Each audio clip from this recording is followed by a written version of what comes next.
Ход капитального ремонта ряда многоквартирных домов в Якутске проверило руководство Министерства ЖКХ и энергетики региона. Ярославского, 39, первый адрес, где побывала комиссия. Работы в этом доме начались в августе и завершатся в скором времени.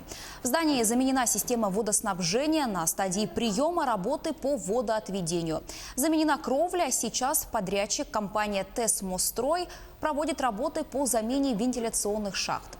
Второй адрес Халтурина, 4, подрядчик «Легион» ГРК провел работы по укреплению фундамента.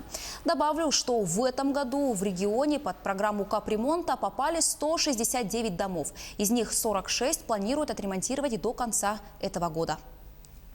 Основные причины – это есть определенные сложности с доступом жильцов непосредственно к своим квартирам для выполнения некоторых видов работ по конструктивным элементам, таким как система водоснабжения, водоотведения, а также систем теплоснабжения.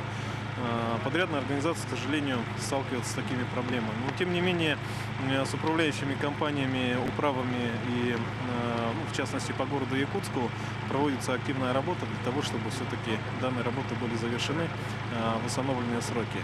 Но по подрядным организациям, которые выполняют работы с нарушением срока, к ним, соответственно, предъявляются штрафные санкции в виде пеней.